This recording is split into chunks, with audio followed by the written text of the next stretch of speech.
Hi friends, this is Jasmine, and I hope that you all are doing well. If you're new to my channel, welcome. I am a witchy content creator here on YouTube talking about witchcraft, paganism, folklore, the occult, kind of sharing my life as a coven witch. So if you're into things like that, I recommend that you check out my channel. And if you're a returning subscriber, thank you so much for coming back. I'm really excited to get into today's video and talk about it with you.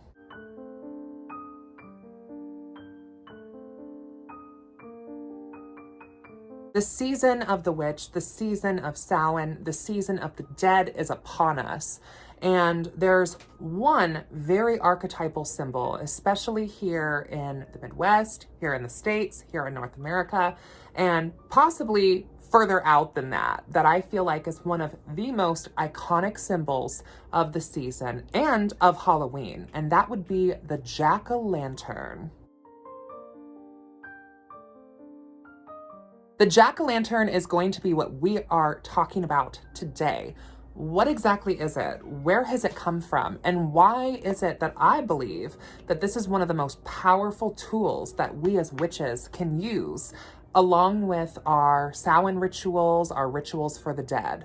I think that we can take the commercial jack-o'-lantern and really elevate it into a ritual tool. One of the reasons that really kind of got me going down the rabbit hole with this is I was chatting with my good friend Ambrosia, who some of you may remember from my podcast As the Cauldron Bubbles, or maybe when we collabed for our Witches React to Ex-Witch Confessionals.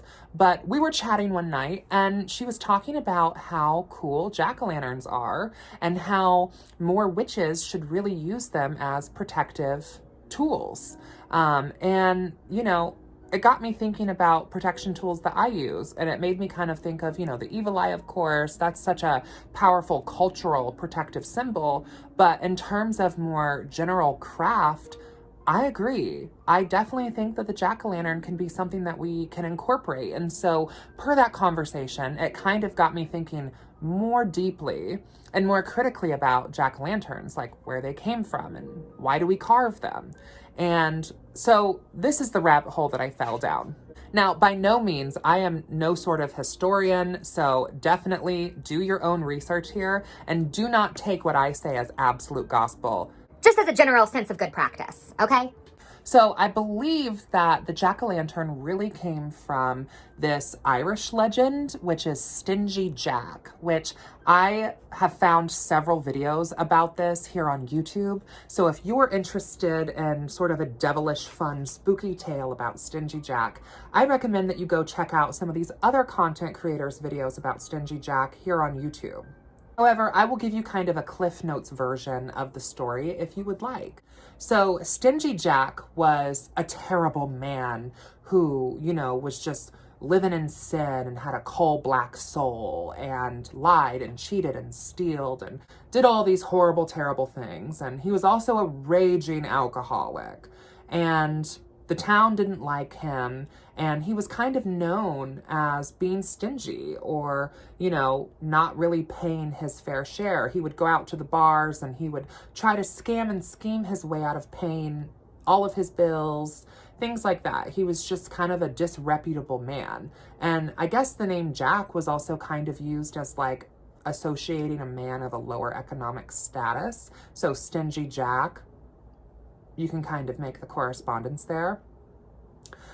There's a couple different versions of this story, but all of these versions involve Stingy Jack basically pulling one over on the devil or Satan and essentially kind of cheating his way out of hell. I don't know about you, but I personally love stories like this where we kind of see this iconic sort of funny figure of the devil sort of like fumble around. It makes the devil more relatable to me. In one version of the story, Stingy Jack is at the bar when the devil comes to the bar and sits down to have a drink with Stingy Jack, because the devil has heard lots of rumors about how terrible Jack is. So naturally, the devil himself is interested. they have a couple of drinks, and it comes time to where the devil is now telling Jack, okay, I'm going to bring your soul to hell. Your time has come now. And Jack is like, okay, well, if you're going to take me to hell, the least you can do is pay for my drinks. And the devil realizes that he doesn't have any money, and so he shape-shifts himself into a silver coin. And Jack, had told the devil, oh yeah, you're the devil, you can shape-shift, turn into a coin, and we'll pay for our drinks, and then you can take me to hell. And the devil changes into a coin. Jack then puts the silver coin in his pocket along with a cross, and the devil can't change back into his form, and he's stuck as a coin. Jack makes the devil a pact and says, if I release you and let you go, you have to give me another 10 years. And the devil agrees. The devil is, a man of his word, if you will. And so the devil agrees, and Jack releases the devil, and 10 years later, the devil comes back to collect Jack's soul. And this time, Jack meets the devil when he's like wandering home from a pub, and it's by an apple tree, and the devil comes to collect Jack's soul. The devil's like, okay, Jack, it's your time now. 10 years have gone by. Time's up. You're coming to hell with me. And Jack is like, okay, but before I go, I'm really hungry, and I'm sure you don't want to listen to my stomach grumble all the way down to hell, so could I please have an apple from that apple tree? And allegedly, this makes the devil reminisce of when he, was in the garden and did the whole fiasco scandal with the apple there. And so it's nostalgic for the devil. And so the devil agrees to climb up into the tree and grab Jack an apple, which when in doing so, Jack then nails a bunch of crosses, crucifixes all around the tree, which then prevents the devil from coming down from the tree. The devil is, of course, like, big pissed, and is demanding that Jack release him. And this time, instead of asking for another 10 years, Jack then tells the devil that if he lets him down from this apple tree, then he has to promise that he will never take his soul to hell, ever, ever, ever, no matter what. And the devil is like, darn, you got me. Darn, shit, motherfucker. So Jack lets the devil go, and the devil comes down and, is like upset and, just downtrodden, and just goes back to hell without Jack. And Jack continues living his life being deceitful and lying, cheating, scamming, being addicted to burglary and fraud. It finally comes time where Jack has drank so much that he's damaged his liver, and his liver is rotting from the inside out. And legend has it that when Jack was leaving the pub, his heart stopped, and he died as soon as he left the pub one night. That he had basically drank himself to death. When this happens, Jack then wakes up in the afterlife, allegedly, and sees like the gates of heaven. And there's St. Peter, I believe. And St. Peter is like, yo, what are you doing here? And Jack is like, you have to let me into heaven. Like, I'm here, so let me in. And St. Peter is like, no, your name's not on the list. You're not VIP. You're not allowed in. And Jack is like, how is that possible? Because I made a pact with the devil that I can't be in hell. And St. Peter is like, yeah, babes, you're not on the list. I can't really help you. So I don't know where you're going to go, but you're not going to stay here. And it sounds like that's kind of a you problem. And so Jack is just like completely flabbergasted, does not know what to do, does not where to go, has walked a mile in these Louboutins. So Jack then ends up descending down to the pits of hell, where he meets the devil, Satan, again. This time, though, the devil does not just look like some ordinary man, and he's this giant beast of the abyss and flames. And Jack is talking with the devil, and he's like, why won't they let me into heaven? And the devil is like, babe, like, you lied, you cheated, you overindulged, you were addicted to burglary and fraud. Like, they're not gonna let you into heaven. I'm sorry. And so Jack is trying to argue with the devil his way into heaven. The devil is like, yo, like, I have nothing to do with that. sorry for your loss. I don't know what to tell you. And Jack is like, well, where am I supposed to go? Am I supposed to stay here then? And the devil is like, no, you can't stay here either. You made me a pact and you made me promise that I would never take your soul. And Jack then realizes, well, then where is he to go? And the devil then laughs because, you know, the devil has his ways. And so he finds it very hilarious that Jack has gotten himself into this situation, because while Jack did get one over on the devil at the time, making the devil promise that he wouldn't take his soul, what he failed to realize is that he would never be accepted in the kingdom of heaven because of his actions either, which then means that he would be kind of damned to wander endlessly the astral on earth, the other realm here on earth. And I guess that's really scary and worse than hell in some ways. I don't know. I've been there myself and doesn't seem that bad to me, truly. So Jack, you know, is really upset, totally having a come apart, and the devil takes pity on his coal black soul and says that he will give Jack his blessing, but it won't be as kind or as nice as Jack was to the devil with letting him go. But it will be something to help him, because Jack is like, I don't know what to do. Like, I'm going to have to wander the earth. I can't even see anything. The other world is so dark. I'm going to be wandering lost and afraid.